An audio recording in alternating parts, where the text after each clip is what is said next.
Alors là, on est sur des objets qui datent de 1788, si vous vous souvenez. Une course contre la montre a été menée au musée maritime pour mettre en sécurité quelques 300 objets. Des travaux de charpente doivent débuter à compter de mercredi.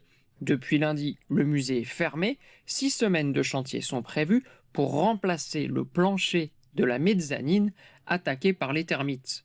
Il y a eu d'abord un traitement par fumigation, un deuxième, ça n'a pas suffi, un troisième, ça n'a pas suffi.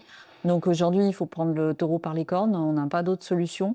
Nous, notre priorité, bien sûr, c'est la sécurité des objets, mais c'est la sécurité aussi du public. Donc il faut changer le plancher de la mezzanine et il faut bien sûr fermer le musée. Lundi, une quinzaine de personnes a démonté l'exposition installée à l'étage, a déplacé les scénographies et a recouvert les objets lourds. Donc là, c'est un exemple d'une ample de la Pérouse qui a été protégée comme on peut, tant bien que mal, en mettant des protections sur les parties les plus fragiles et puis en tendant une bâche. Fort heureusement, les collections du musée sont relativement épargnées par les insectes.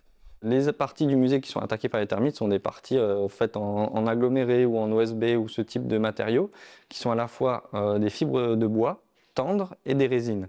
Et les termites adorent ces matériaux-là. Elles vont être plus attirées par ces matériaux que par le bois d'œuvre, ce qui fait que, mine de rien, par effet inversé, ça protège nos objets organiques. Les vitrines du musée sont une à une vidées ou mises en sécurité, recouvertes sous des coffrages. Quant aux objets, ils sont emballés avec minutie et soin dans des cartons. Ces cartons, donc qu'on appelle tout venant, peuvent émettre des émanations de produits qui ont été utilisés dans la fabrication. Ils peuvent s'acidifier avec le temps et tout ça peut avoir des effets négatifs sur les objets, notamment les métaux. Donc nous, on va placer tous les objets dans des poches en polyéthylène, donc c'est comme des petits sachets de congélation, ou du papier de soie, toute une série de matériaux qui sont connus dans le cadre muséal. À l'issue des travaux, les objets feront le parcours inverse. Ils seront sortis de la réserve et reposés dans les vitrines. Les scénographies et expositions seront réinstallées. Ne restera alors plus qu'à rouvrir les lieux.